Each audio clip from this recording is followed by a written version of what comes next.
Everyone, Children's Librarian Alicia here. Welcome back. As you can see, I'm in shelf isolation, like many of you.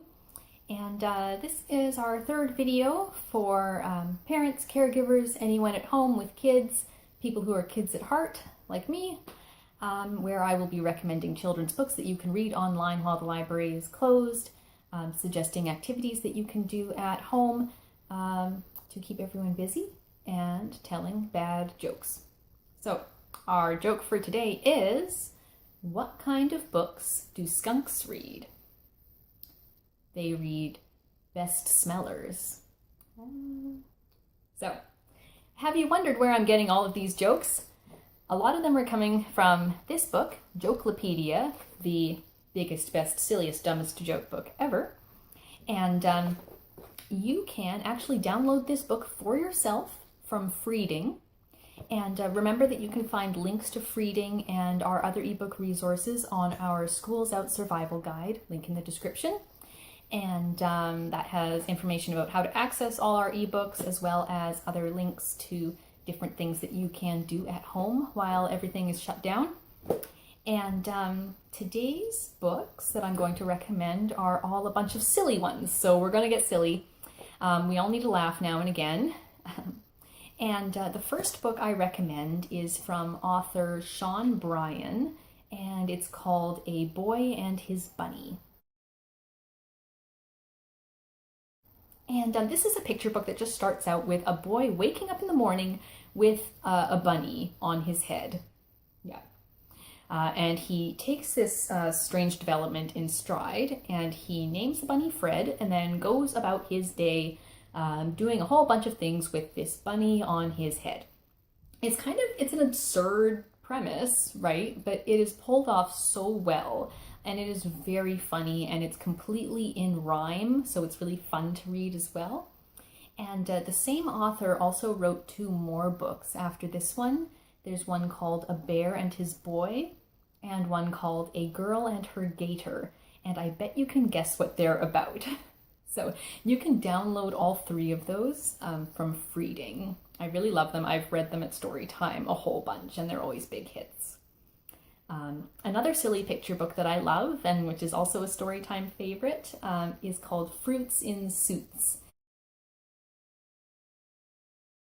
And in this book, it's just a parade of cartoon fruits wearing swimsuits. And they just march across the book talking about their swimsuits.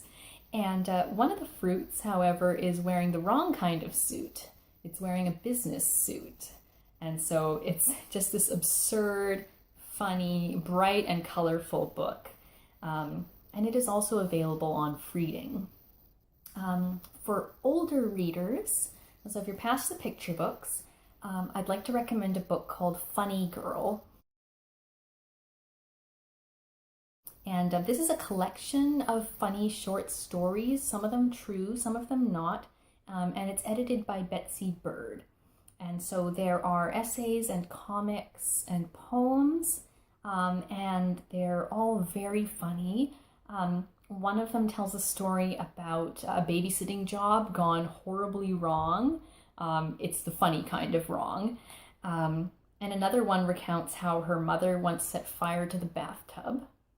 Doesn't that sound funny? Everyone was fine. And some of the stories are true, some of them are stretched or fictional, but they are all pretty hysterical. And you can download this book from Library to Go. Our activity today is the first thing I thought of when I thought, okay, what's the silliest possible craft I can think of?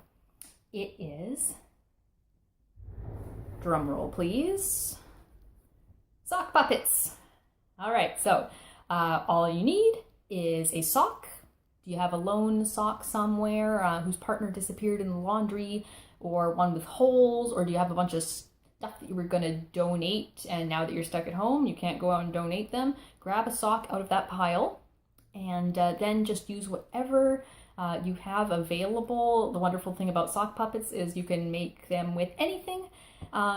You have yarn, buttons, paper, markers, glue on anything that you have, and just make yourself the craziest sock puppet.